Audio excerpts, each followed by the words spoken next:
Shalom familia, gracias por acompañarnos en un estudio más aquí en la Biblia en su contexto. Recuerden que estamos estudiando el libro de Deuteronomio, ya el último libro del Pentateuco. Estamos cerrando un ciclo. Ha sido un año de mucho aprendizaje este año, mucho que hemos aprendido con respecto a los mandamientos, al contexto. Y hoy no va a ser la excepción familia porque hoy nos toca estudiar la porción que va desde Deuteronomio capítulo 16, versículo 18, hasta el capítulo 21, versículo 9. Hemos visto que hay mucha información para analizar. Es más, el día de ayer estuvimos con nuestro hermano y pastor José Vargas y cubrimos una parte, un tema, de uno de los tantos temas que habla esta porción, que fue en los juicios justos, hablar sobre los jueces. Hoy vamos a hablar de otro tema. Vamos a aprovechar ya que tenemos esta bendición de poder compartir un tiempo más de estudio, de poder enfocarnos en otro tema bastante interesante. Así que yo los invito a que podamos aprender, vamos a buscar nuestras Biblias y vamos a aprender sobre, principalmente vamos a hablar sobre uno de los capítulos. Pero antes de empezar, yo quiero hacerles una pregunta, familia. Todos sabemos que Yeshua va a venir como rey, vuelve como rey. Amén. Amén, gloria a Dios. Así es, Él va a volver como rey. Ahora yo les voy a preguntar, igual quiero a los hermanos que están aquí presentes, como a los que están también por internet, por el chat, pueden escribirnos la respuesta a esta pregunta. ¿Cómo podemos nosotros demostrar bíblicamente que Yeshua viene como rey? ¿Qué versículos se nos vienen a la mente así? Ayúdenme en familia en esto. Vamos a hacerlo así. Vamos a trabajar conjuntamente, familia. Ayúdenme en qué versículos puede venir o podemos encontrar una evidencia de que Yeshua regresa como rey, que va a volver como rey. Miren, a ver, les doy unos segunditos, a ver si aquí nuestros hermanos en el internet tienen algo que se les viene. Vamos a trabajar juntos, familia. Vamos a estudiar juntos. Es un tiempo de estudio. Miren, yo les voy a dar una cita. Isaías, vamos a ir a Isaías capítulo 9 del versículo 6 al 7. Y aquí vamos a tener una de las evidencias en lo que conocemos como el Antiguo Testamento. Aquí está uno de los profetas hablando sobre el Mesías. Y miren lo que dice Isaías capítulo 9 del verso 6 al 7. Porque un niño no nos es nacido, hijo no es dado, el principado sobre su hombro, y se llamará su nombre admirable, consejero, Dios fuerte, Padre eterno, príncipe de paz. Lo dilatado de su imperio y la paz no tendrán límite sobre el trono de David, sobre su reino, y disponiéndolo y confiándolo en juicio y en justicia desde ahora y para siempre. Wow, familia, esto lo podemos conectar con lo que vimos en el estudio pasado junto con nuestro hermano y pastor José Vargas, que hablamos justamente esto sobre el juicio, el justo juicio. Wow, ahora ya sabemos una característica del reinado de Mesías. Va a venir a reinar con justo juicio. Por eso, gracias al Eterno, pudimos profundizar un poquito más sobre ese tema. Dice, el celo de Adonai de los ejércitos hará esto. ¿Quién va a hacer esto? Adonai. Y aquí tenemos la primera evidencia a través de los profetas de que va a venir Mesías, Yeshua, como este rey de justos juicios. Pero también vamos a ir ahora a los escritos del primer siglo como una segunda evidencia. Vamos a ir aquí, nuestro hermano Aldo dice Juan 12:15, 18:37, anótenlo eso, después lo validan, bien, lo dejo como asignación, gracias mi hermano Aldo. Y vamos a ir a otro escrito del primer siglo. Lucas capítulo 1 del versículo 31 al 33, bien. Dice el versículo 31, y ahora concebirás en tu vientre. Y esto es, recuerden que es cuando a Miriam se le aparece el ángel, el mensajero, el melech de Adonai, el mensajero de Dios, se le aparece y le dice lo siguiente, miren, y ahora concebirás en tu vientre y darás a luz un hijo, y llamará su nombre Yeshua. Este será grande y será llamado Hijo del Altísimo. Y el Señor Dios le dará el trono. Miren qué dice aquí. El Señor Dios le dará el trono de su padre, de David su padre. ¡Wow! Otra evidencia de que Yeshua va a retornar como el rey del linaje de David. Versículo 33. Y reinará sobre la casa de Jacob. ¿Sobre quién? Miren, cuando dice la casa de Jacob, no es solamente de Judá. Muy bien, hermana, por todo Israel. Va a venir a gobernar como su padre David, como el rey David, el Melech David, reinó sobre las 12 tribus. O sea que esto es otra señal de la restauración del reino. Y cuando se cumpla esto, Yeshua va a estar reinando como su padre David. Dice, y reinará sobre la casa de Jacob para siempre, y su reino no tendrá fin. Wow, familia, ahí tenemos dos versículos, tenemos dos evidencias bíblicas de cómo vamos a poder nosotros demostrar que Yeshua retorna como el rey. Va a ser el rey. Y como dice aquí en Lucas, va a ser el rey que va a gobernar sobre todas las tribus, sobre las 12 tribus de Israel, y su reinado no va a tener fin. Ahora yo quiero hacerles otra pregunta, ya que estamos participando y quiero que meditemos en esto. Aquí nuestro hermano pastor José también dice Hebreos capítulo 1, párrafo 8. Anótenlo también para validarlo después. Es asignación eso, familia. Pero miren cómo ahora empiezan a aparecer versículos, nos empezamos a acordar. Vamos a poner a ejercitar nuestra mente. Bien, ahora yo quiero hacerles otra pregunta. Porque si estamos hablando de que Yeshua viene como rey, ahora la gran pregunta es cómo nosotros, de acuerdo a lo que sabemos, ¿no? De acuerdo a lo que sabemos, de acuerdo a lo que hemos aprendido y lo que estamos aprendiendo, de acuerdo a lo que tenemos en conocimiento. Yo quiero hacerle esta pregunta. ¿Cómo ustedes imaginan que sería este rey? ¿Qué haría este rey? ¿Cómo sería su reinado? Yo les pregunto también a los que están en internet. A ver, pueden escribirlo en el chat. Quiero conocer su opinión. ¿Qué es lo que se les viene a la mente? Aquí nuestra hermana dice, perfecto. Dice la hermana aquí, nuestra hermana Rosario, dice que sería un reinado perfecto, en equidad, ni rico ni pobre. Sería un reino perfecto. Aldo dice justicia, justicia y juicio. Justicia y juicio. Amén. ¿Qué más se les viene a la mente? ¿Cómo imaginamos que él va a venir a reinar? ¿Qué va a hacer él como rey? Miren,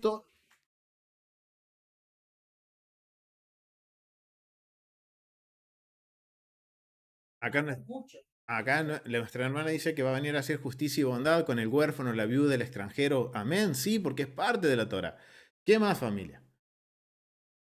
Libertad, dice aquí otra de nuestras hermanitas. O sea, miren, miren tantas preguntas que podemos responder y tantas cosas que se nos pueden llegar a venir a la mente.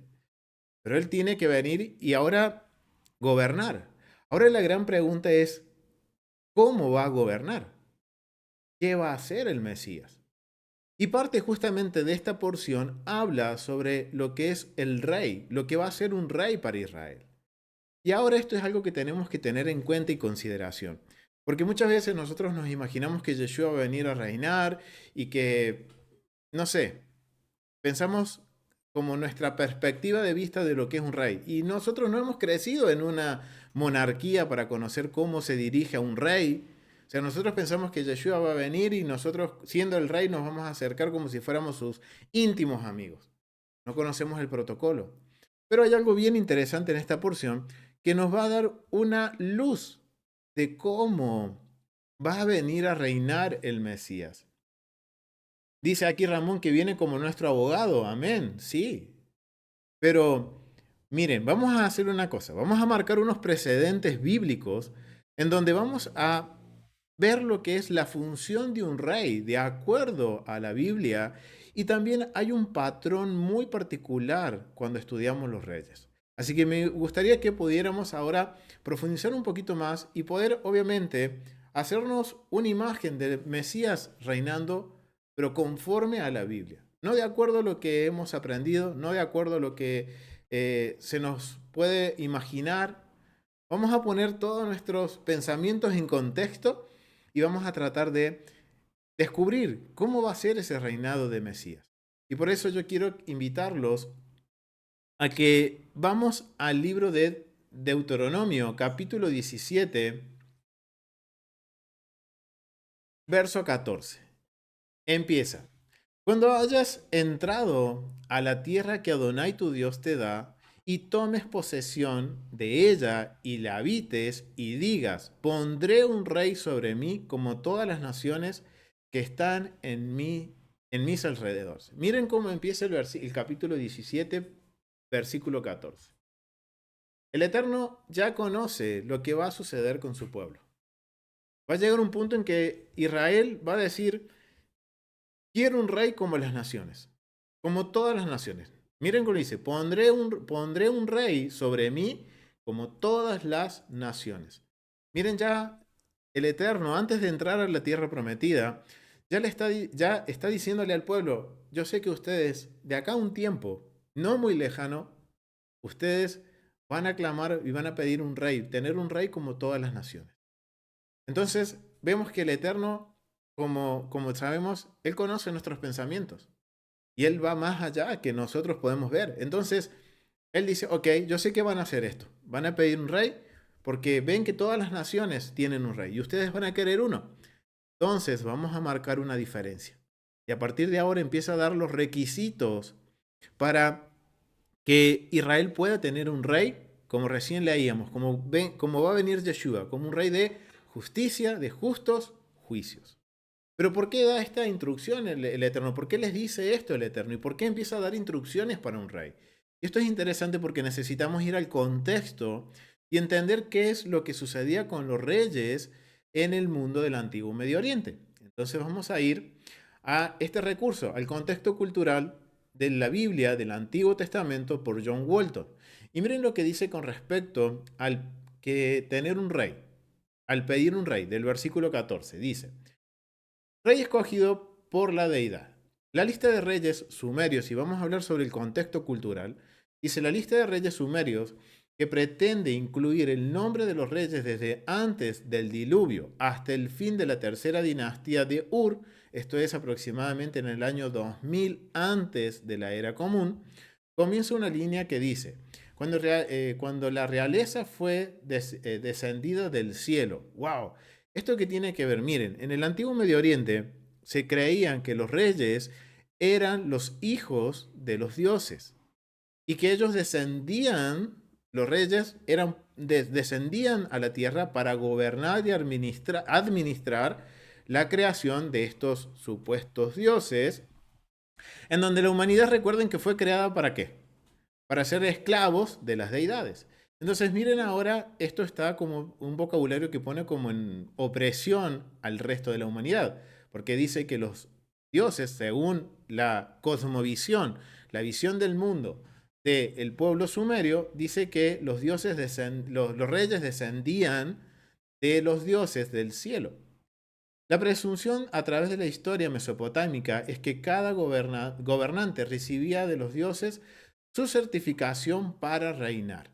De ese modo, Hammurabi, entre el año 1792 y 1750 antes de la era común, habla en el prólogo de este código real de cómo los dioses establecieron una realeza permanente en Babilonia y cómo los dioses Anum y Elil lo escogieron específicamente para gobernar en beneficios de su pueblo. El resultado era que se le imponía al rey una obligación de gobernar sabiamente y con justicia, sin abusar jamás de su poder, siendo responsable de los mandatos y requerimientos de los dioses. La situación era ligeramente distinta en Egipto, donde se consideraba que cada faraón era un dios. Miren ahora las perspectivas del antiguo Medio Oriente, cómo eran los dioses de las naciones. En los sumerios nos muestra de que los reyes en Sumeria descendían del cielo.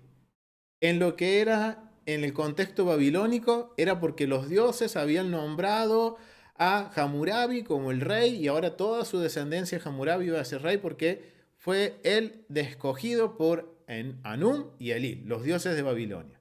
Y así vemos que, por ejemplo, en Egipto era un poco más diferente. No era, digamos, conceptualmente no era diferente, pero la concepción era de que en Egipto el faraón era un dios. ¿Bien? Entonces, ahora teniendo esto en mente y volviendo al versículo 14, ahora ya tenemos un porqué el Eterno les dice, oh, ok, yo sé que ustedes van a escoger a un rey, van a pedir un rey como las naciones, y ahora ya vemos qué es lo que existía en las naciones, qué es lo que había en las naciones para que el Eterno diga ahora, a partir del verso 15 de Deuteronomios 15 en adelante, 17:15, a dar las instrucciones. Y esto vamos a ver que va a ser un precedente contracultural.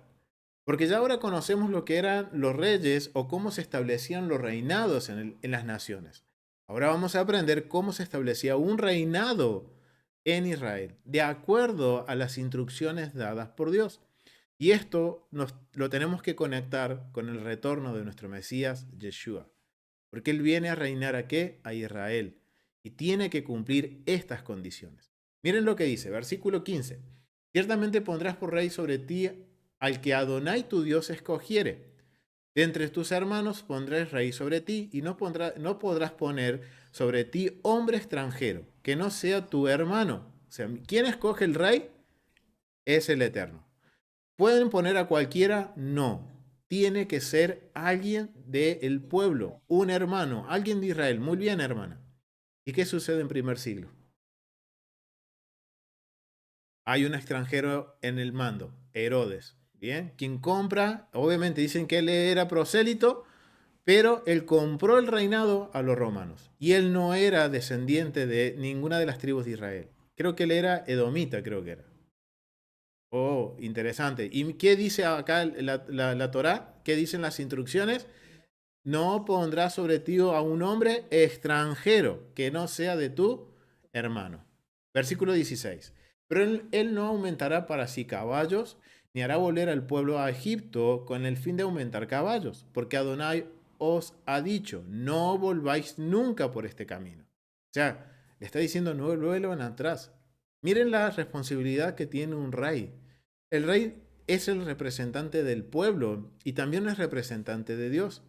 Y el rey no tiene que ser una causa, un causal de que el pueblo vuelva atrás. Y por eso miren la responsabilidad que tiene, que dice, no tiene que juntar caballos, no tiene que volver el pueblo a Egipto con el fin de obtener caballos. Y ya vamos a ver qué significa todo esto de los caballos en el contexto. Porque Adonai os ha dicho, no vuelvas nunca por este camino, o sea, no vuelvas nunca para atrás ni tomará para sí muchas mujeres, porque su corazón, para que su corazón no se desvíe. Ni plata ni oro aumentará para sí en abundancia. Versículo 18. Cuando se siente sobre el trono de su reino, entonces escribirá para sí un libro, una copia de esta ley. ¿De qué está hablando? De la Torá. Tiene que escribirse una copia de las instrucciones, de los mandamientos del Eterno, del original que está en la ciudad de los sacerdotes levitas. Perdón, del original que está al cuidado de los sacerdotes levitas. Verso 19.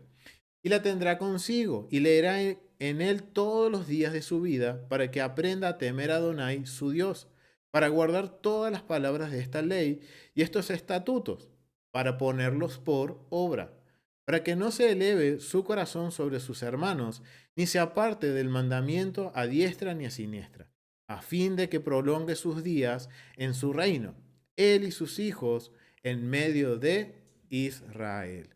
Miren, estas son no las condiciones, sino que son los requisitos que debe cumplir la persona a quien ellos nombren como rey. Y vemos que es algo que el Eterno dice, ok, yo sé que ustedes van a hacer esto, van a pedir esto, y Él está dando de alguna forma luz verde a que tengan un rey, pero tiene que cumplir con todo esto.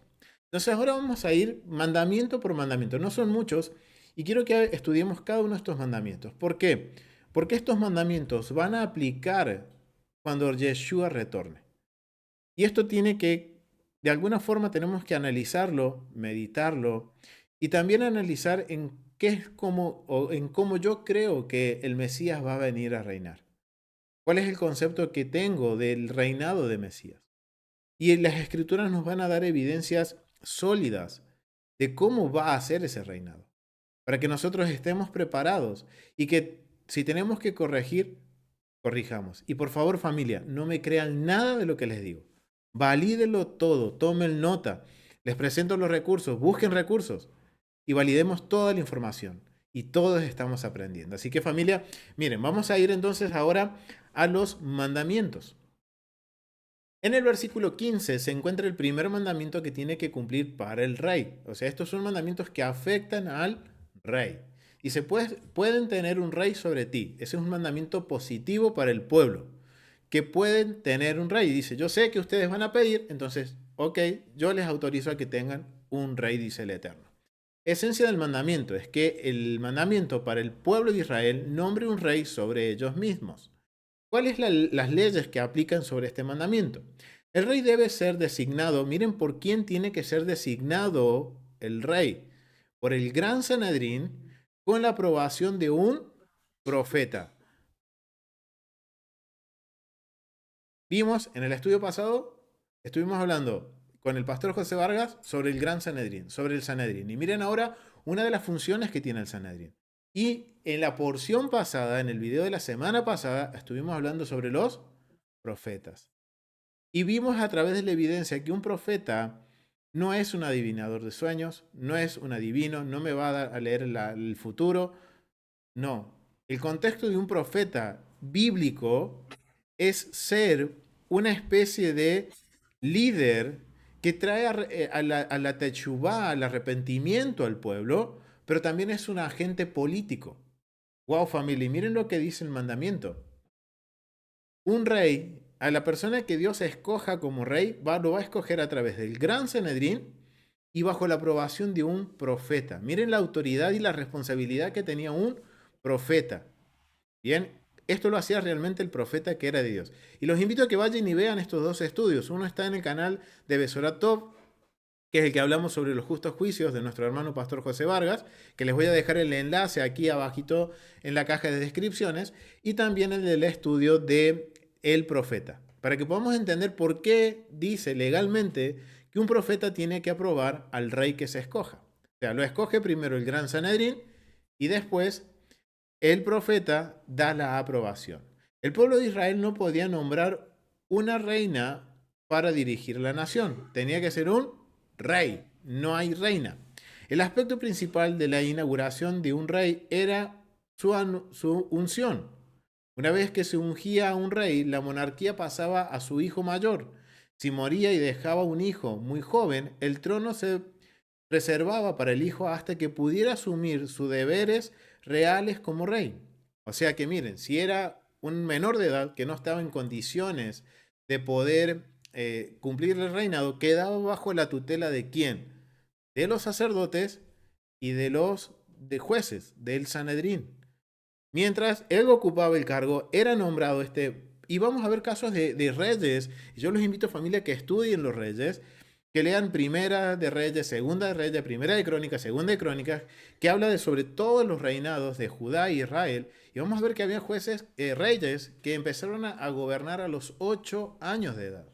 Pero mientras ese joven estaba reinando, al lado suyo, vamos a ver que había un sacerdote y jueces que lo ayudaban a aprender y a llevar el reinado. Entonces vemos que iba a estar a tutela de estos sabios para que este jovencito pueda ir creciendo y ejerciendo su reinado a la perfección.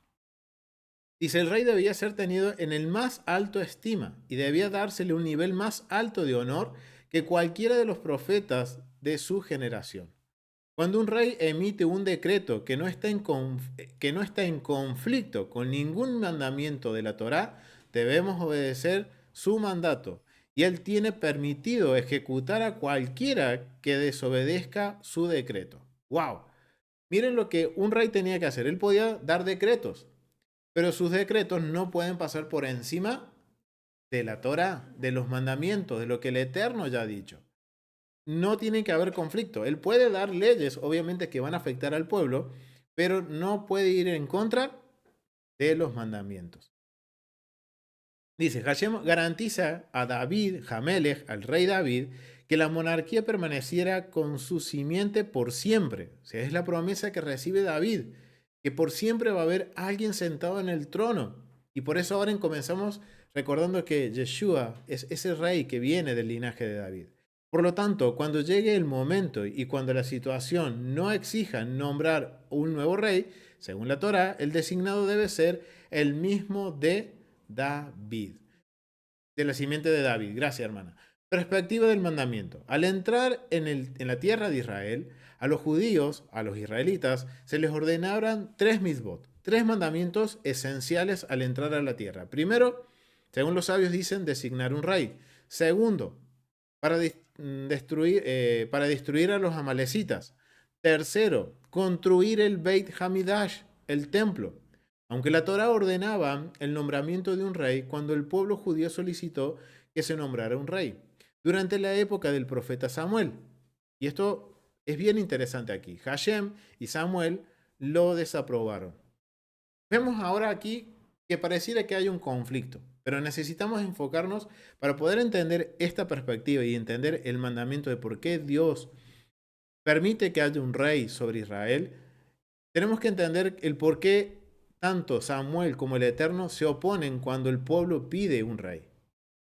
Y vamos a leerlo enseguida. Esto se debe al hecho de que su solicitud fue prematura. No era el tiempo. Aparte que no era el tiempo, vamos a ver algo bien interesante. Y no fue por cumplir el misbot, sino por el deseo de ser gobernados de manera similar a las naciones gentiles que los rodeaban. O sea, ¿por qué le disgusta? El Eterno acá vemos que nos da el mandamiento positivo de decir, bueno, pueden tener un rey. Pero ahora cuando vemos que el pueblo solicita un rey, quiere un rey, dicen tanto Samuel y como Adonai, se oponen. Y a Samuel dice que le duele muchísimo que el pueblo pidiera un rey. Y vemos que no era el tiempo y tampoco hay algo que es interesante, que es la motivación del corazón. ¿Cuál era? Hay que descubrir cuál era la motivación real del pueblo. ¿Por qué quería un rey? ¿Por qué ellos querían un rey? Y es bien claro lo que dice el mandamiento. Ellos querían ser gobernados igual que las naciones gentiles. ¿Cómo lo sabemos esto? Miren, vamos a ir a 1 de Samuel capítulo 8 del verso 5 al 9. Dice, vamos a leer del 4 para mayor contexto. Entonces todos los ancianos de Israel se juntaron y vinieron a Ramá para ver a Samuel. Y esto es bien interesante. Samuel es un profeta. Este profeta, ¿de qué linaje era? Se las dejo como asignación, familia.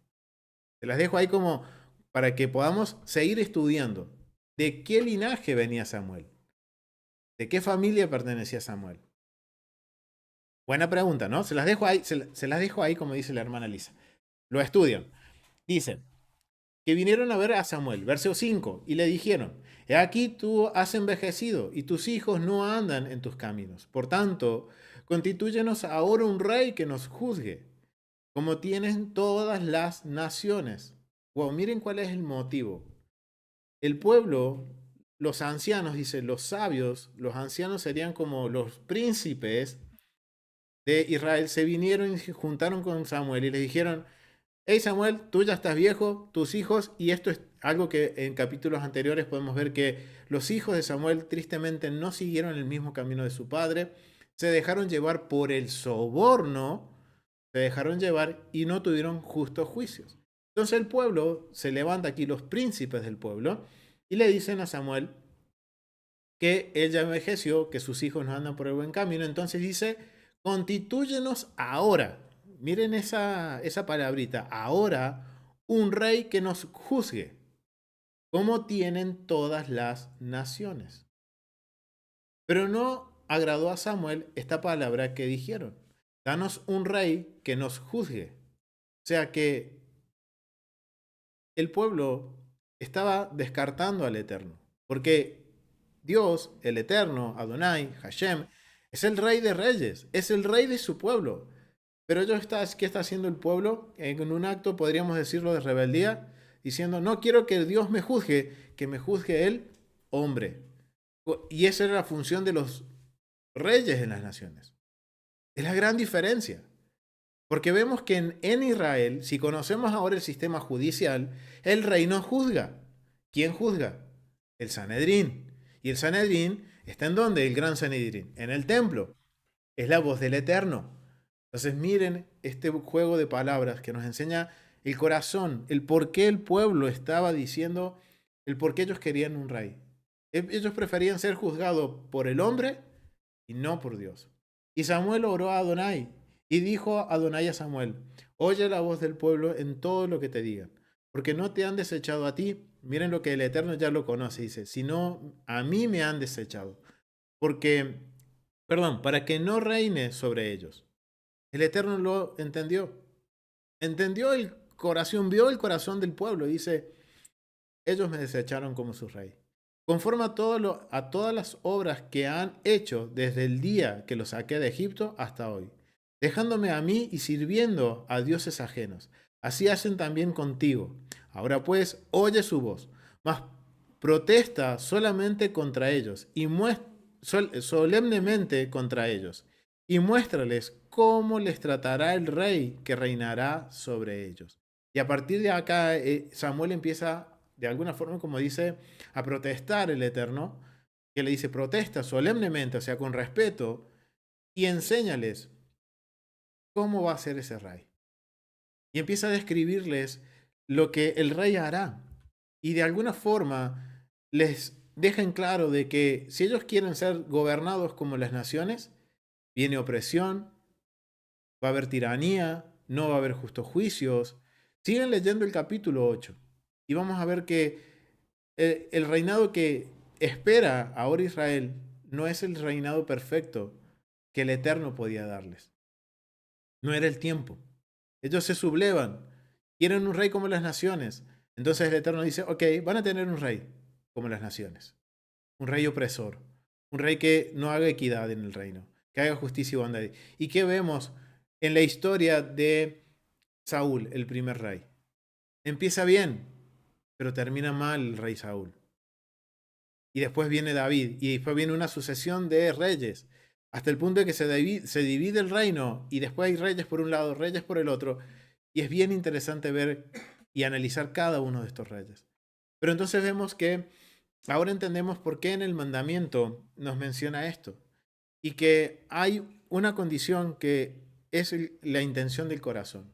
El Eterno dice, sí, es positivo que tengan un rey, siempre y cuando la intención sea correcta.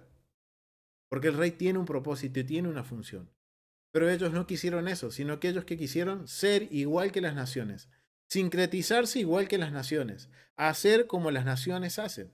Algo en que tenemos que meditar, familia. Muchas veces no pretendemos hacer como las naciones hacen, siendo creyentes en el Dios de Israel. Vivir como las naciones, pero creo en Yeshua y creo en el Dios de Israel. Un principio que podemos aplicar a nuestras vidas. Algo en que meditar, familia. Y el Eterno dice, ok, si quieren asimilar, listo, asimílense. Gracias, amor. No termina bien. Termina en caos. Y no importa lo que yo diga. Si yo me asimilo, por más que yo diga, creo en Yeshua, creo en el Dios de Israel, el final es un caos. Y yo los invito, familia, a que se tomen el tiempo y la asignación de leer los libros de Primera de Reyes, Segunda de Reyes, Primera de Crónicas, Segunda de Crónicas y los profetas, para tener un contexto de lo que era la vida de los reyes y cómo gobernaron cada uno de los reyes y cuál fue el mensaje de cada uno de los profetas, que fue dirigido a los reyes. Bien, entonces, ahora vemos cómo, por qué en el mandamiento nos decía esto. Obviamente que Adonai y Samuel están desconformes, no están de acuerdo con esta petición del pueblo porque lo estaban haciendo con la intención incorrecta. No querían ellos agradar al Eterno, no querían guardar el mandamiento para agradar al Eterno, sino que querían guardar el mandamiento de tener un rey, ¿para qué? Para ser igual a las naciones. Y vemos en la historia de Israel que terminaron oprimidos. Y Saúl tuvo un final malo de su reinado. Algo interesante, ¿no? Entonces, ahí ya vimos el primer mandamiento. Entonces, es un mandamiento positivo para el pueblo que tengan un rey. Ahora el rey tiene que ser conforme a la voluntad del Eterno y nosotros tener la intención correcta del por qué tener un rey. Y esto aplica en el regreso de nuestro Mesías Yeshua. Tenemos que tener una intención correcta, el querer correcto. Segundo mandamiento se encuentra en el verso 16. No adquirirás para sí muchos caballos. Acá dice que no tiene que adquirir muchos caballos el rey. ¿Por qué? Esencia del mandamiento. Un rey tiene prohibido acumular muchos caballos, más allá de sus necesidades. Perspectiva del mandamiento. Si a un rey se le permitía llenar sus establos con una cantidad ilimitada de caballos, eventualmente podría enviar agentes a comprar caballos a Egipto. O sea que por la ambición y Egipto, vamos a ver que Egipto era como el lugar donde se podían comprar los mejores caballos del mundo antiguo. Bien, y bueno, ahí lo dice. Dice que era la capital de la cría de caballos del mundo en los tiempos antiguos, provocando así posiblemente un asentamiento judío en Egipto, que está expresamente prohibido por la siguiente misma. O sea, en el mandamiento que viene dice que nadie, no vamos a volver a Egipto. Ni por más que el rey me mande a comprar caballos y como para ganar tiempo, bueno, hago un asentamiento. Eso está mal, dice no. Y miren la responsabilidad que tenía el rey. El rey no nos puede hacer volver a Egipto. Y por eso le dice, no tendrás muchos caballos. Porque si tiene muchos caballos, en el mundo antiguo tenían que regresar a Egipto a buscar los mejores caballos del mundo. Si es el rey, va a querer lo mejor de lo mejor. Bien, vamos a ir al contexto para entender un poquito más este mandamiento. Dice, proliferación de caballos. Como los caballos eran usados primordialmente para tirar de carrozas y transportar jinetes a las batallas, la adquisición de gran número de estos animales implicaba una política exterior agresiva. O sea, miren cuál es la intención. Sería como armamento militar, vendrían a ser considerados los caballos, como tanques, como autos de militares, o sea, como artillería mecanizada para el ejército. Entonces dice que exactamente, muy bien armado. Es como una arma de guerra, o sea, demostrarían el poder militar de un rey, los caballos, ¿bien? Y dice que sería una política exterior agresiva, o que un monarca quería impresionar a su pueblo y sus vecinos con su riqueza y poder. O sea, miren las dos formas, ¿por qué? Ahora entendemos por qué el Eterno dice no se hará caballos, porque no tiene que ser el rey, igual que de las naciones, un rey opresor, y tampoco tiene que jactarse de su poderío. Amén. Y que la victoria no está en los caballos, sino quién nos da la victoria. El Eterno. Es el Eterno quien nos da la victoria. Por eso le dice al rey de Israel, no te hagas de caballo, no ponga tu confianza en los caballos, sino ponla en mí. La referencia a Egipto sugiere una dependencia de esa nación como aliada y como proveedora de caballos para la guerra. Y eso lo vamos a ver en Isaías capítulo 36. Vamos a ir a Isaías capítulo 36. Ya que lo menciona, vamos a ir a Isaías capítulo 36 de los versos 6 y 9. 6 y 9 dice así. Aquí que confías, miren, y este es el profeta Isaías. Y esto ya estamos en uno de los reinados. Muchos después de que el Eterno renovó el convenio con Israel antes de entrar a la tierra prometida, mucho después que les dio esta instrucción, miren lo que dice Isaías. He aquí que confías en este báculo de caña frágil en Egipto, en la cual si alguien se apoyara, se la enterrará por la mano y la atravesará. Tal es Faraón, rey de Egipto, para con todos los que en él confían. ¡Wow! Y si me decís, en Adonai nuestro Dios confiamos, ¿no es esto aquel cuyo lugar altos y cuyos altares hizo quitar Ezequiel y dijo a Judá y a Jerusalén, delante de... Uy, me perdí. Es decir, aquí confía en báculo de Egipto, en la cual si alguien se apoyara y se le entrará por la mano y la atravesará. Tal es Faraón, rey de Egipto, para con todos los que en él confían. y si me dice, en Adonai nuestro Dios confiamos, ¿no es este aquel cuyos lugares altos y cuyos altares hizo quitar Ezequiel? Y dijo a Judá y a Jerusalén, delante de este altar adoraréis. Ahora pues, yo te ruego que que des rehenes al rey de Asiria, mi señor, y yo te daré 2000 caballos. Y tú puedes dar jinetes que cabalguen sobre ellos. ¿Cómo pues podrás resistir a un capitán, al menor de los siervos de mi señor, aunque estés confiado en Egipto con sus carros y sus jinetes de caballo?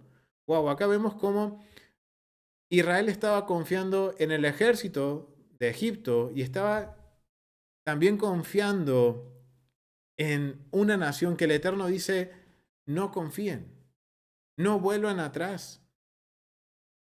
Entonces vemos que Egipto en la historia termina siendo aliada de Israel y esto iba en contra de los mandamientos. Y esto era por malas decisiones de los reyes. No era algo que el Eterno dice, eso lo voy a aprobar". No, dice, no hagas que el pueblo vuelva a Egipto. Y ahora entendemos por qué, porque la confianza ya no iba a estar en el Eterno para que ellos tengan la victoria, sino en qué? En Egipto, en el poderío militar de Egipto. Esas alianzas resultaron desastrosas en el último periodo de la monarquía para Israel y para Judá, y eran rotundamente condenadas por los profetas. Vamos a ir a Isaías 31:1.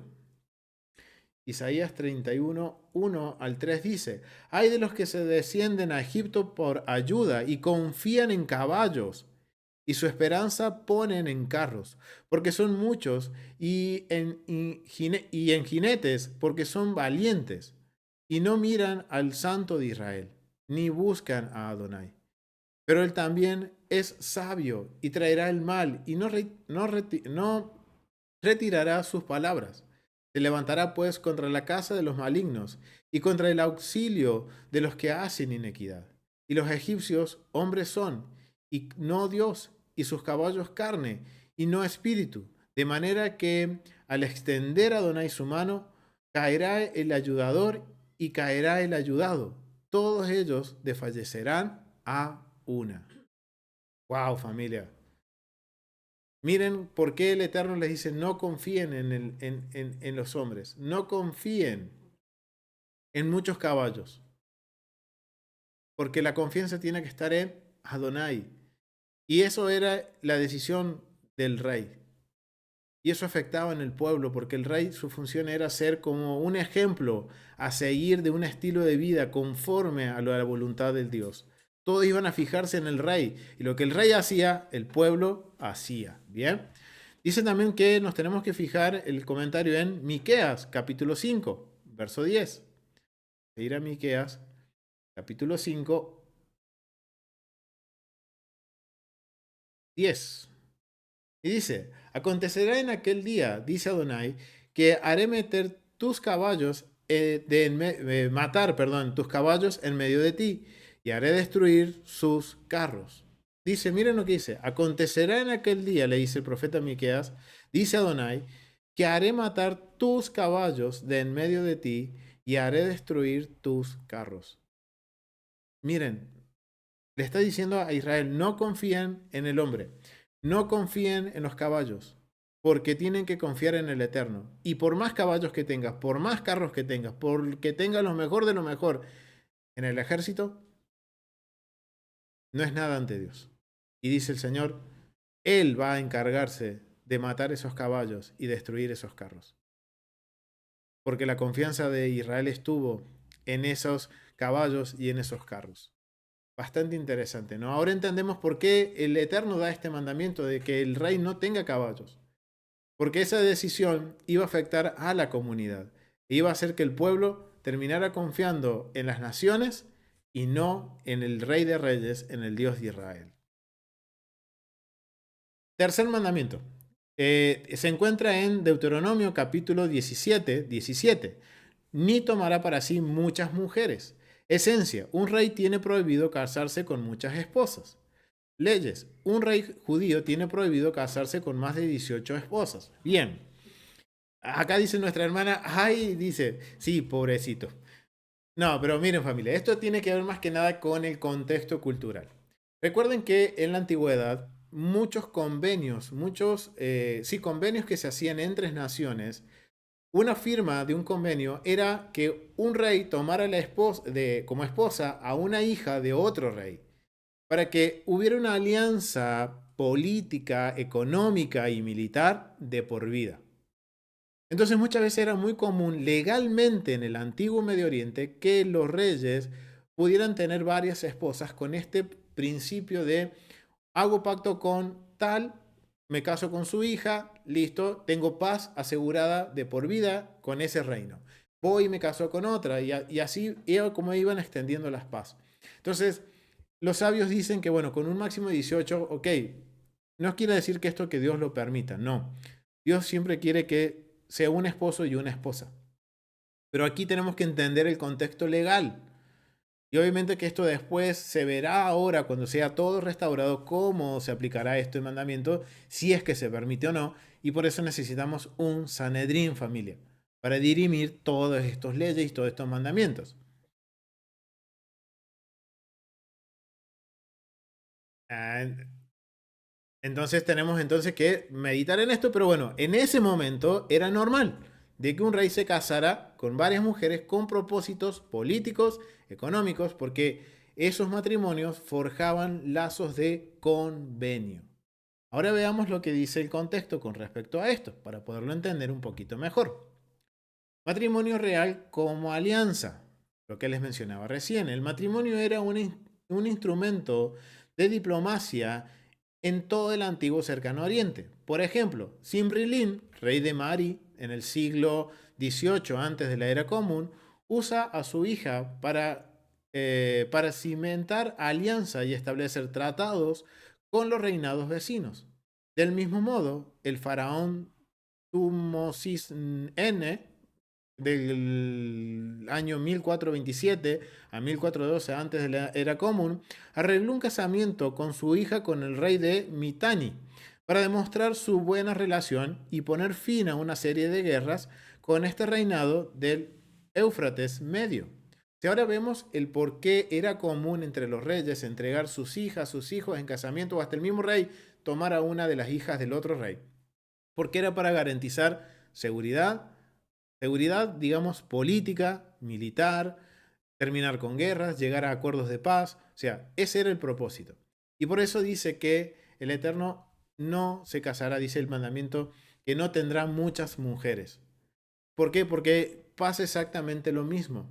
¿A dónde va a poner la confianza ese rey que tiene muchas mujeres? ¿En el Eterno que le va a traer la paz? Y obviamente, para que el Eterno traiga paz, ¿qué debe hacer ese rey? Caminar conforme a la voluntad de Dios.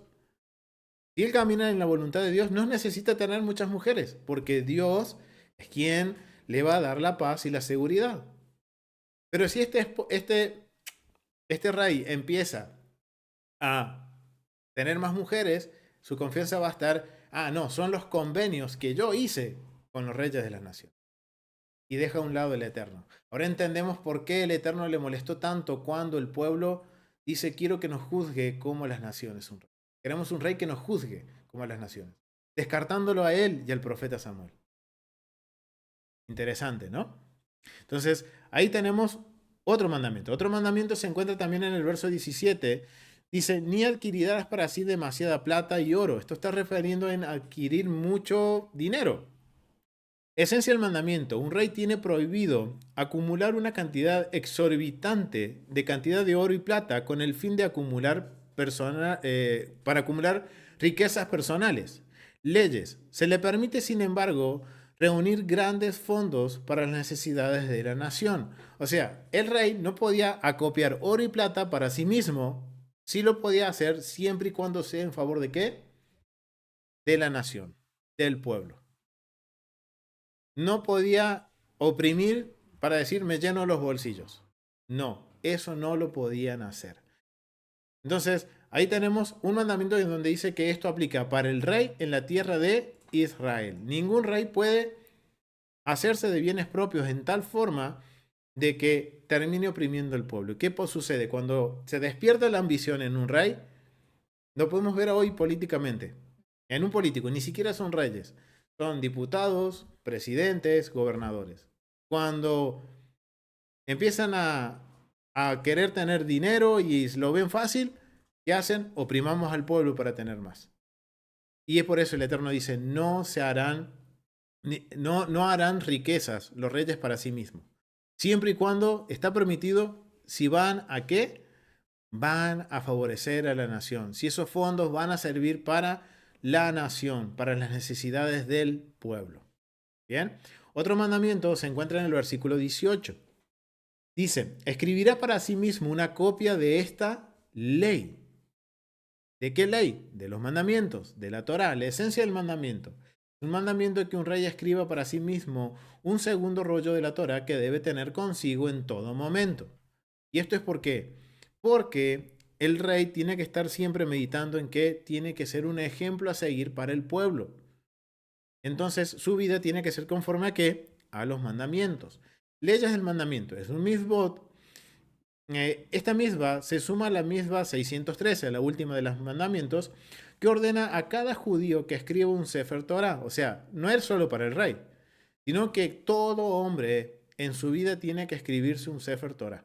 Una Torah, aprender, estudiar y si puede, y el Eterno nos permite hacerlo de la forma correcta, poder escribir un rollo de Torah. ¿Para qué? Porque miren cuál es la esencia del mandamiento. De que nosotros en todo momento estemos meditando en sus mandamientos. Se lo guarda en su tesoro. Incluso si un rey hereda un Sefer Torah de uno de sus antepasados, quien cumplió el mandamiento con este Sefer particular, él está, sin embargo, obligado a escribir uno nuevo para sí mismo. No es que, bueno, mi papá murió y me deja como herencia su Sefer Torah. No, yo tengo como rey que escribirme uno nuevo. El de mi papá era el de mi papá. Ahora el mío lo tengo que hacer yo. Porque la esencia es esta, de meditar, estudiar los mandamientos y ponerlos por obra. Siempre que quiera este libro de los asuntos del Estado, está obligado a estudiarlo, que lo acompañe donde quiera que fuere, dentro, afuera o incluso cuando se fuera a la guerra. O sea, que en todo momento el libro de la Torah tiene que estar con el rey, porque tiene que ayudarlo, lo va a ayudar a dirimir en cuestiones de Estado, si va a la guerra, para que él tenga su confianza en donde la tenga que poner, que es en el Eterno. A donde quiera que fuera el rey, él tenía que ir con su rollo de Torah. Era el mandamiento. ¿Para qué? Para que él nunca se olvide de que él está sujeto a la Torah, al Eterno, a Dios. Que él sí es el rey. Recuerden, el rey de Israel es el rey de la tierra, pero es el príncipe de Dios. Porque ¿quién nombra al rey? Es Dios a través del Sanedrín y los profetas. O sea que el rey no se puede jactar a que yo soy, no. Él fue nombrado por gracia y misericordia de Dios. Entonces él no se puede olvidar de que Dios fue quien lo puso. Entonces en todo momento él tiene que llevar ese rollo de Torah para no olvidarse de que él fue escogido por Dios y él tiene una función y un rol y un propósito que cumplir. Es ser un ejemplo para el pueblo y meditar todo el tiempo en sus mandamientos. Vamos a ver un poquito sobre el contexto de esto de copiarse una ley. El rey sujeto a la ley. En Egipto, y acá hay un presente bien contracultural, una diferencia con el mundo antiguo. Dice, en Egipto y Mesopotamia, el rey era la principal fuente de ley.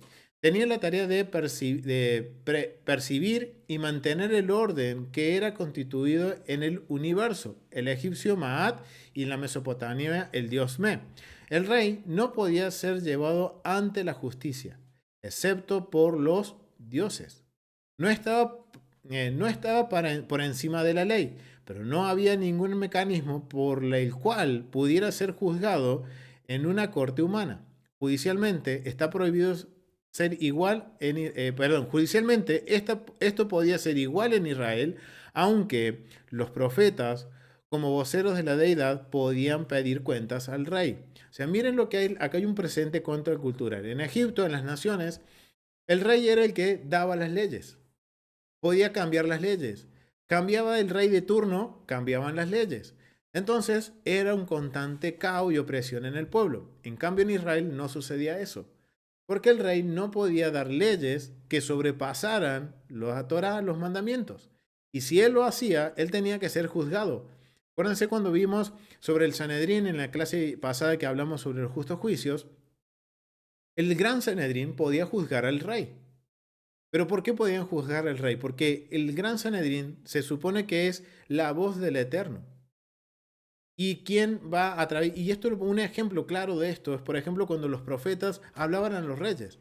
Un ejemplo, el rey David. ¿Él fue enjuiciado por lo que hizo? No. Pero vino el profeta Natán y lo confrontó. Directamente. Vino y habló directamente con David y lo confrontó por la transgresión que había hecho de adulterio.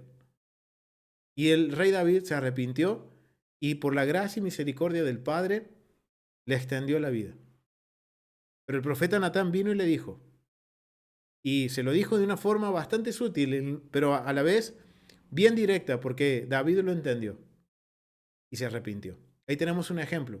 Entonces acá vemos como un contraste, porque un rey que oprime, un rey que va por encima de las leyes, supuestamente de las deidades en las naciones, no podía ser juzgado. Listo, ya es el rey, lo que él dice había que hacerlo.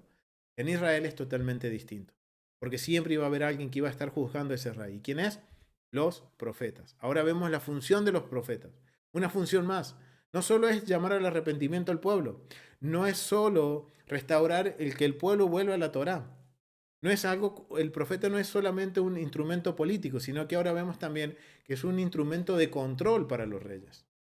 Y cuando vemos a los profetas primeros hablan ¿a quién? A los reyes. Nunca le hablan al pueblo de forma individual. Nunca. El profeta viene y habla al rey. En su defecto, le habla a la nación completa, al pueblo, a todo el pueblo, a toda una ciudad, a toda una nación. Pero nunca va a venir personalmente a hablarle a una persona y decirle, el Señor dice, no.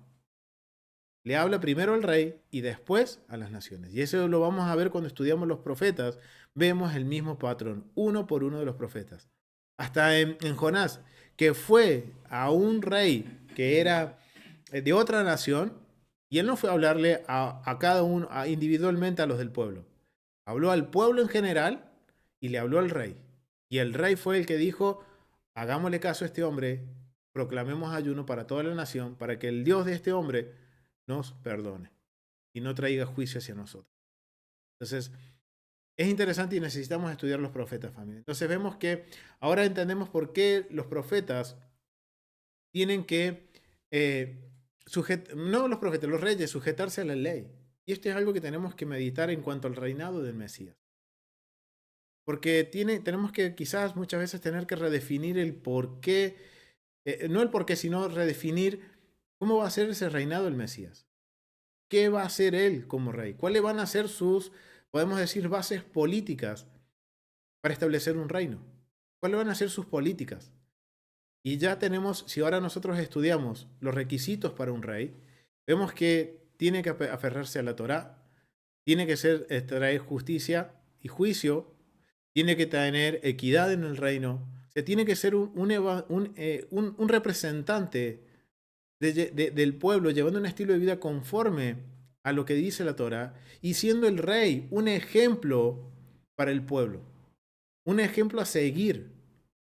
Y esto es bien interesante porque hay algo que cuando nos ponemos a estudiar los reyes, vamos a ver que dentro de esta, digamos, entre los reyes en la forma bíblica, van a aparecer dos tipos de reyes. Reyes buenos y reyes muy malos. Y algo bien interesante que quiero compartirles porque esto me ayudó a mí de una forma más gráfica a entender cuál era mi perspectiva sobre el rey Mesías, de cuál va a ser su función y qué va a venir a hacer el rey Mesías. Y tener en cuenta de cómo yo percibo a un rey Mesías. Si lo estoy percibiendo como las naciones perciben a un rey o lo estoy percibiendo de acuerdo al contexto bíblico. Como yo les mencionaba al principio, cuando estudiamos los reyes, vamos a ver que hay un patrón en donde hay reyes buenos, reyes malos, pero no de acuerdo a mi corazón o de acuerdo a lo que yo quiero, como yo lo quiero ver. No, hay una forma de ver los buenos y malos de acuerdo a la vara de medir, que es la escritura. Entonces, miren, yo les voy a compartir esto, que esto es parte de un material que me compartieron en la Facultad de Teología CMM, en un máster que tuve la gracia del Eterno de poder hacer. Y justamente nos enfocamos en este máster a estudiar todos los que son los profetas y los reyes. Y este material pertenece a Nancy Daniels, que es la rectora de la facultad. Y esto es un fragmento, esto es una tablita gráfica que habla de los reyes, de cada uno de los reyes de Israel. Y es de un recurso que ella escribió un artículo que se llama La línea del tiempo básica del Antiguo Testamento con escrituras. Y en este recurso que se nos compartió, y le agradezco a Gustavo Cadena, que fue mi profesor, quien nos compartió este recurso, y esto es lo que a mí más me ayudó visualmente para entender mi perspectiva sobre el rey Mesías que estoy esperando. Y que la necesidad de tener que estudiar qué es un rey y cuáles eran los requisitos para un rey. Para cuando venga el rey Mesías, yo estar atento si realmente es el Mesías o es un falso Mesías. ¿Qué estoy esperando? ¿Un rey bueno de acuerdo a la Biblia o un rey malo de acuerdo a la Biblia? Y miren esto para que tengamos una conciencia visual, o podamos tener una perspectiva visual de cuántos reyes tuvo Israel y cómo se caracterizaron, de qué tipo fueron. Miren, reyes y profetas de Israel. Y este está buenísimo porque nos dice cada rey y qué profeta lo acompañó. Primer reinado de Israel, Saúl. Reinó 40 años y su tipo fue malo.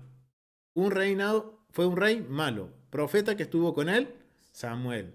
Después tuvimos en reyes de Israel, de las 10 tribus, a Isboset, reinó 2 años, y David en Judá reinó 7 años y medio. Ambos fueron reyes buenos. Después, David reinó las dos casas, o sea, las tribus del norte y las tribus del sur. El reinado de David fue bueno y reinó 33 años. Profetas que estuvieron con él, Natad, Gad y Asaf. Y así vamos viendo cada uno de los reyes. Miren, por ejemplo, Salomón comenzó bien y terminó mal. Ahora, aprovechando que estamos hablando de Salomón,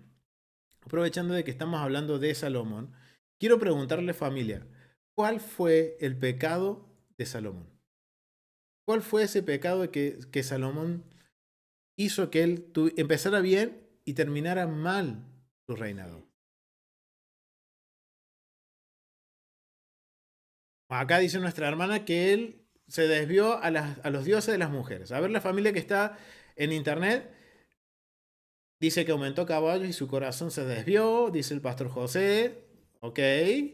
Mujeres, caballos, idolatría, sí. Idolatría y Ramón. Bien, vamos a validar eso a través de la Biblia. Vamos a ir a través de la Biblia y vamos a ir a Segunda de Crónicas, capítulo 33, del verso 1 al 8. Perdón.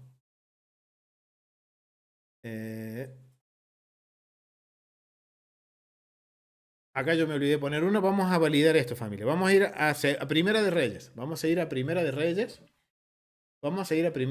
Pensé que lo había puesto en el PDF y no lo puse. Pero vamos a ir a Primera de Reyes para validar esto. Capítulo 10. Del versículo 22 al 29 nos menciona cuál fue el gran pecado o por qué termina siendo malo el reinado de Salomón. Vamos al versículo 22, dice lo siguiente. Porque el rey tenía en el mar una flota de naves de Tarsis, con la flota de Hiram. Una vez cada 3 años venía la flota de Tarsis y traía oro y plata, marfil, monos y pavos reales. Así excedió el rey Salomón. Miren, este fue el problema. Por acá fue el principio de todos los males.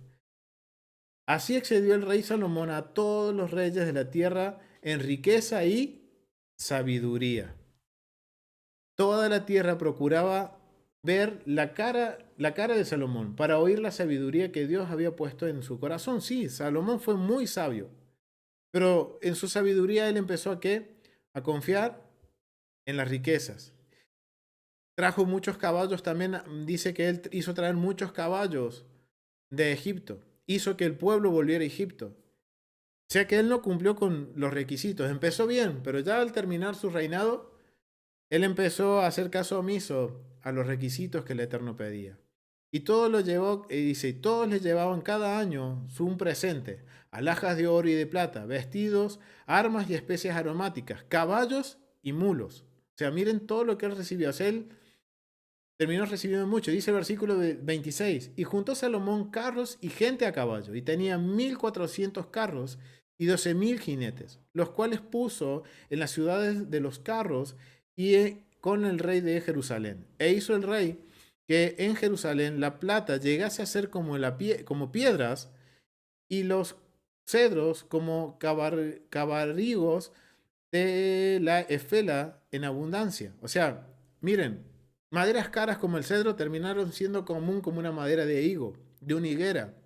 La plata perdió su valor y era como piedras. O sea, imagínense estas riquezas que acumuló el rey y sus caballos y todo esto eran señales de que él era rico, que él era poderoso y todas las naciones querían venir a ver a él.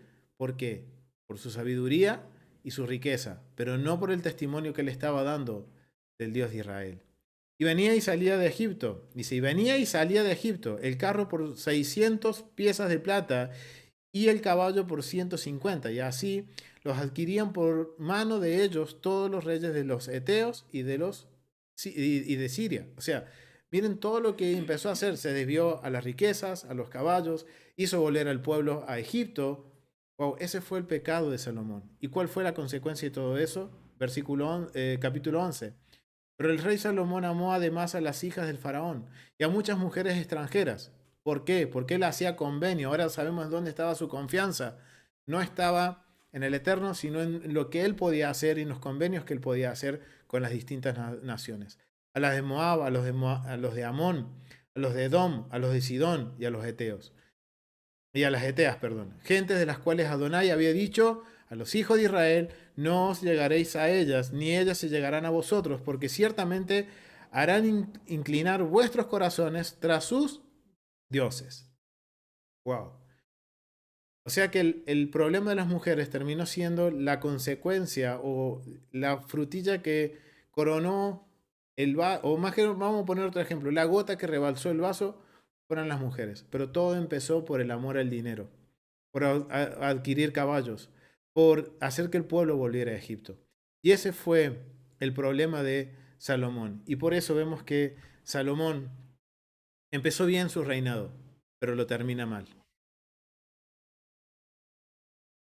Reyes, acá, versículo 9 de el capítulo 11 dice, y se enojó Adonai contra Salomón, por cuanto su corazón se había apartado de Adonai de Israel, perdón, de Adonai, Dios de Israel, que se le había aparecido 2 veces y le había mandado acerca de esto, que no siguiese a dioses ajenos, mas él no guardó lo que le mandó a Adonai. Y dijo Adonai a Salomón, por cuanto ha habido esto en ti y no has guardado mi pacto, dice, y mis estatutos que yo te mandé, romperé de ti el reino y lo entregaré a tu siervo. Sin embargo, no lo haré en tus días, por amor a David tu padre. Lo romperé de la mano de tus hijos. Wow, familia. Ahora vemos cómo el Eterno, y acá esto es bien claro, miren lo que el Eterno esperaba de un rey, que el rey guardara el pacto, guardara los estatutos, que hiciera lo que el Eterno le mandara, y eso debía ser un rey. Eso es lo que debía ser un rey. Y Salomón, al final de sus días, no lo hizo. Y terminó su reinado mal, en caos. Y ahora miren, vamos a seguir bajando en la lista y vemos que hay reyes buenos, que empiezan bien, terminan mal, algunos que empiezan malos, empiezan mal, otros son buenos. Pero miren, quiero que nos prestemos atención en los reyes de Israel. Malo, bueno, bueno, bueno, malo, malo, malo, malo, malo. Y estoy hablando de los reyes de las tribus del norte, las 10 tribus de Israel, la casa de Israel, todos los reyes de la casa de Israel, miren.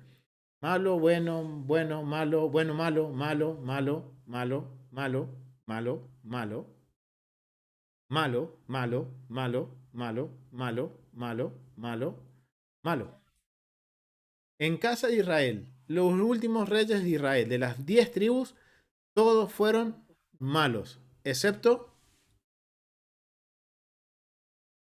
cuando David reinó sobre todos, sobre las 12 tribus. Fue el único rey bueno, junto también con Isboset, que duró 2 años. Pero el reinado más largo, bueno, que hubo en las 10 tribus que hoy están esparcidas por las naciones, solamente David. Ahora vamos a la columna que dice de Judá. Reyes de Judá. Malo, bueno, bueno, bueno, malo, malo, bueno, bueno, malo, malo, bueno, malo, bueno, malo. Miren, reyes que empezaban bien de Judá y terminaban mal. Bueno, bueno, malo, bueno, muy bueno. Ezequías, muy bueno. Malo, bueno, malo, muy bueno. Malo, malo, malo, malo, malo. Hasta que se van cautivos a Babilonia. O sea, ¿que predominan más reyes buenos? No. Predominan más los reyes malos. En general, en Israel son más los reyes que hicieron las cosas incorrectas que las cosas correctas.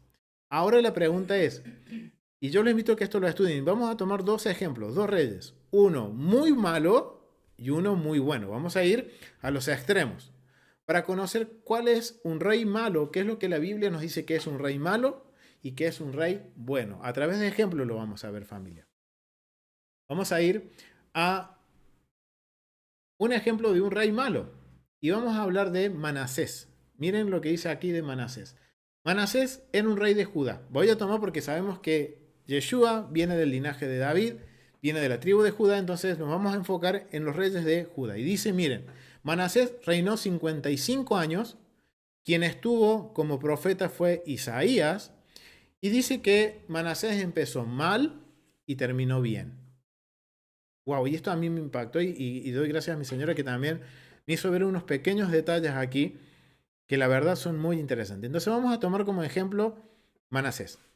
Vamos a hablar de Manasés un poquito. Vamos a ir a Segunda de Crónicas, capítulo 33, del verso 1 al 8, que habla de Manasés. Y vamos a determinar por la Biblia que es un rey malo, un rey que hace las cosas mal, un rey que el Eterno dice, este rey yo no lo quiero, este yo lo desecho. Dice, Segunda de Crónicas 33, del 1 al 8. 12 años era Manasés cuando comenzó a reinar, y 55 años reinó en Jerusalén.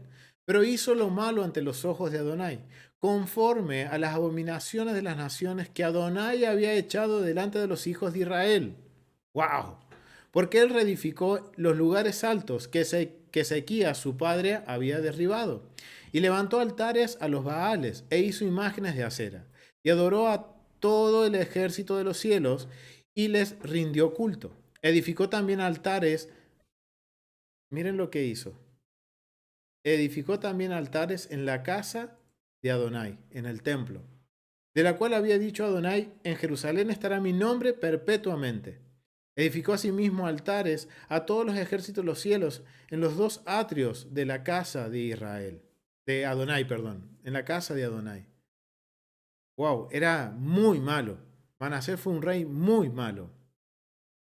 Segunda de Crónicas 33:6 dice, y pasó su hijo por fuego, miren lo que hizo, pasó sus hijos por fuego en el valle del hijo de Ginón, o sea, adoraba a Moloc y observaba los tiempos, miraba en agüeros, era dado a adivinaciones y consultaba a adivinos y encantadores.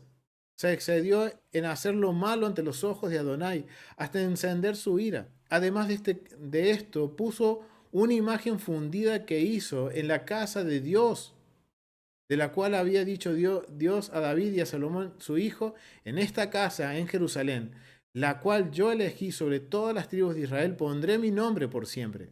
Miren la aberración que hizo este rey Manasés.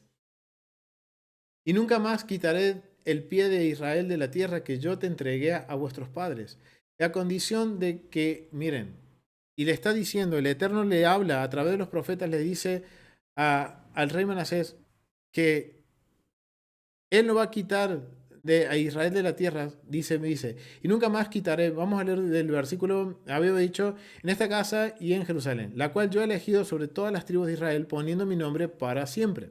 Y nunca más quitaré el pie de Israel de la tierra que yo entregué a vuestros padres, a condición de que guarden y hagan todas las cosas, dice, a todas las cosas que yo les he ordenado, mandado toda la ley, los estatutos y los preceptos por medio de Moisés. O sea, el Eterno dice, Israel va a habitar seguro, siempre y cuando el rey y el pueblo obedezcan los mandamientos, la ley, los estatutos y los preceptos que Moisés dio. Manasés pues hizo extraviarse a Judá. Miren lo que hizo. ¿De quién fue la culpa? Fue del rey. Manasés pues hizo extraviarse a Judá y a los moradores de Jerusalén para hacer más mal que las naciones que Adonai destruyó delante de los hijos de Israel. O sea, miren cómo ahora lo que hacía el rey se reflejaba en el pueblo.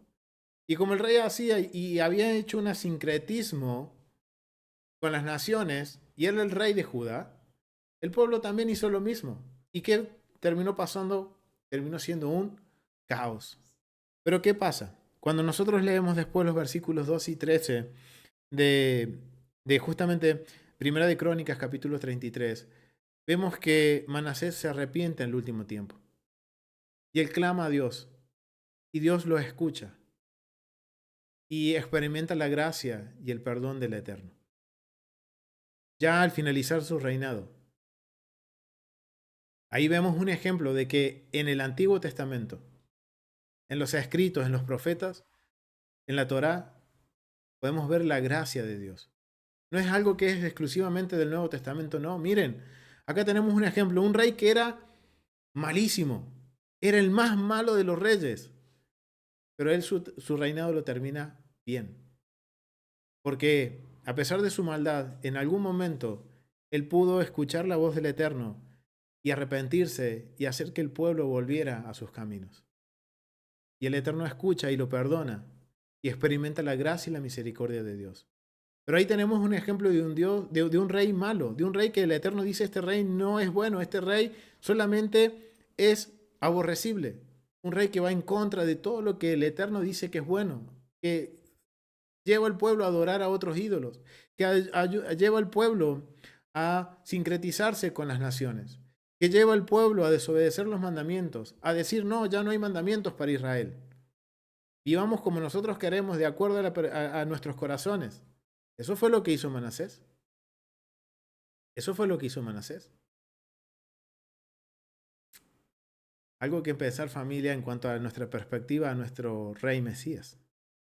¿Cuál es el concepto que yo tengo del rey Mesías?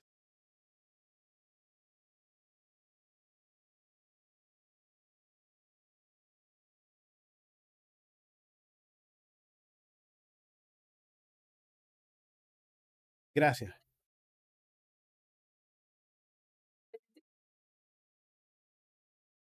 Gracias, amor. Sí, ahí mi esposa hace una aportación que dice que no solo él hizo lo malo, sino que también usurpó la autoridad, porque en el templo, ¿quiénes eran los únicos que podían autorizar la construcción de altares?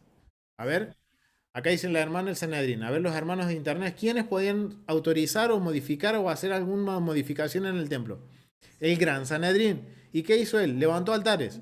Pero encima no solo que los levantó en el templo sin la autorización de el Sanedrín, sino que levantó altares a otros dioses. ¡Wow! Esto es increíble, familia. Gracias por esa aportación, amor. Porque miren lo que hizo. No solo llevó al pueblo a adorar a otro, a sincretizarse, sino que él también estaba usurpando la autoridad podemos decir, la autoridad judicial del Gran Sanedrín.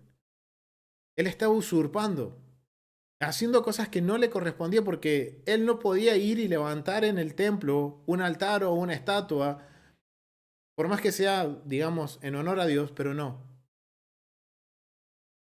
Tenía que ser todo conforme al modelo.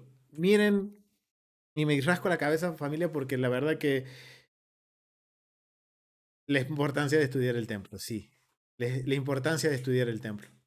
Para no hacer lo que hizo Manasés. Y tampoco para no permitir que vuelva a pasar eso. Wow, familia. Es increíble. Entonces, algo en que meditar, familia. ¿Cuál es mi perspectiva del rey Mesías? Ahora vamos a ver a un rey bueno. Y como rey bueno, que fue muy bueno, y esto a mí me gustó porque acá lo pone la doctora Nancy Daniel, lo pone como muy bueno, es a Josías, que reinó por 31 años. Y Josías es muy particular, porque Josías empezó su reinado con apenas 8 añitos. Fue un rey muy bueno, estuvo la profeta Hulda, Jeremías y Sofonías. Tres profetas estuvieron junto con ese rey durante los 31 años de su reinado. Entonces vamos a ver ahora lo que sería bíblicamente un rey conforme a la voluntad de Dios, que cumple los requisitos y que tiene que ahora marcarnos el concepto del rey Mesías, de cuál es su rol y cuál es su función. Entonces vamos a ir a Segunda de Reyes, capítulo 23, del verso 24 al 25, y dice así. Asimismo, barrió Josías a los encantadores, adivinos y terafines, o sea, estaba hablando de los dioses familiares, y todas las abominaciones que se veían en la tierra de Judá y en Jerusalén, por cualquiera de las palabras, para cumplir las palabras de la ley que estaban escritas en el libro que el sacerdote Hilcías había hallado en la casa de Adonai. Wow, familia. Y lean la historia de Josías para conocer cuál es el propósito y cómo va a ser el reinado del Mesías Yeshua. Porque cuando entra en el reinado Josías, el pueblo estaba haciendo lo que quería y nadie conocía la Torá, los mandamientos. Y dice que el rey Hilcías los encontró mientras remodelaban el templo, refaccionaban el templo, él encontró el rollo. Y dice que el rey rasgó sus vestimentas porque al que se lo leyeran, cuando se lo leyeron, se dio cuenta que el pueblo no estaba obedeciendo los mandamientos y había caos y venía juicio hacia el pueblo. Y dice que Josías ordenó celebrar una Pascua como nunca se vio en Israel. Empezó a poner, miren cuál es la función de un rey, es llevar al pueblo a la obediencia de los mandamientos. Y miren lo que hizo también Josías. Josías dice que empezó a destruir todo lo que era la idolatría en Jerusalén, en Judea, todo lo que era abominación en la tierra de Judá y en Jerusalén, para cumplir las palabras de la ley que estaban escritas en el libro que había encontrado Hilcías cuando remodelaban el templo. No hubo otro rey antes de él que se convirtiese a Adonai de todo su corazón, de toda su alma y de todas sus fuerzas. Conforme, miren cómo era la vida de este rey Josías. Conforme a toda la ley de Moisés, ni después de él nació otro igual. Con todo esto, Adonai no desistió del ardor con que su gran ira se había encendido contra Judá, por todas las provocaciones con que Manasés le había irritado. Wow, familia. Ahí tenemos un ejemplo del concepto del rey Mesías. El rey Josías es una figura mesiánica. En el rey Josías, si analizamos y estudiamos la vida de Josías, podemos ver, y el reinado de Josías, lo que él hizo, cómo lo hizo, es lo que el Mesías va a hacer cuando regrese. Y esto nos demanda, familia, tener que ahora detenernos.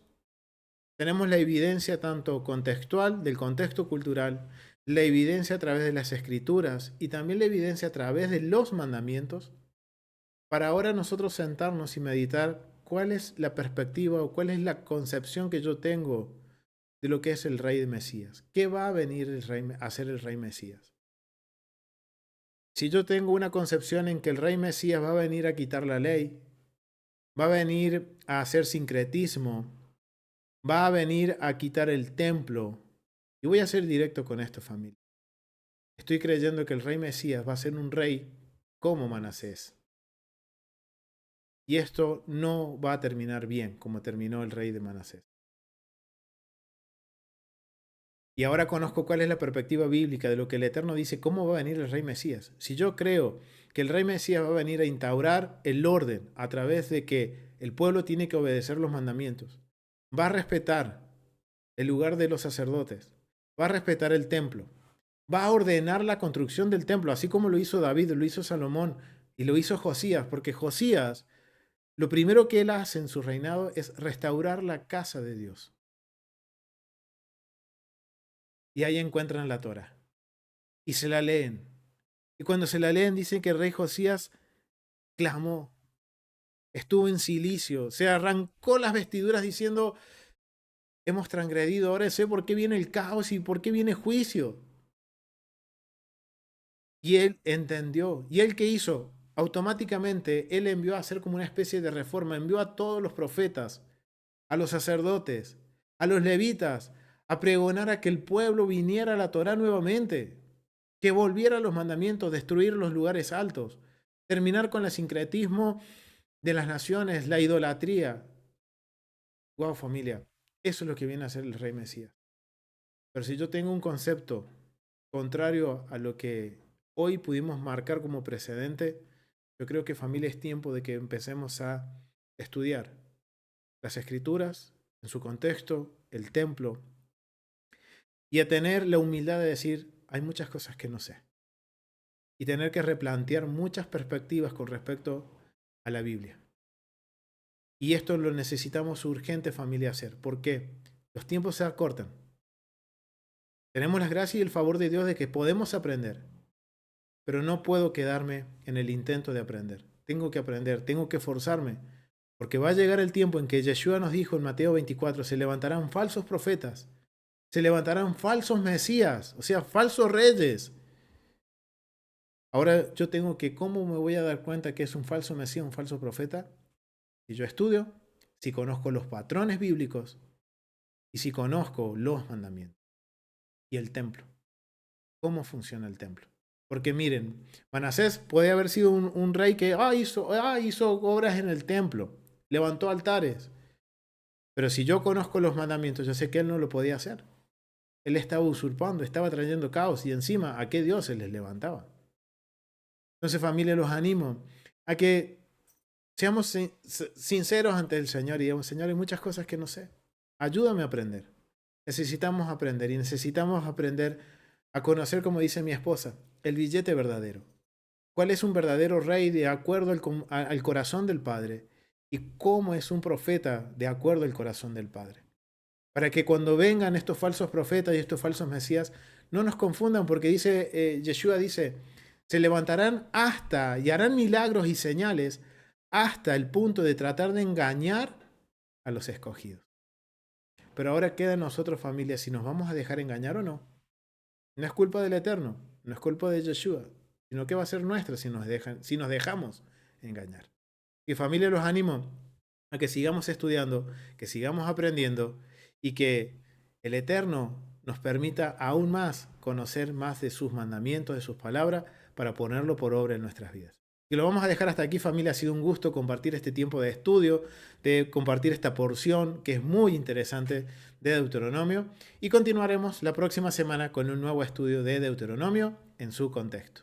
Y si quiere apoyarnos a continuar con esta labor, con este servicio que estamos haciendo para el Eterno, de llevar el Evangelio de nuestro Mesías Yeshua y transmitir el pacto eterno que hizo Hashem con su pueblo, ayúdanos compartiendo este video, compartiendo el canal, compartiendo cada una de las enseñanzas que hemos podido hacer y compartir con todos ustedes.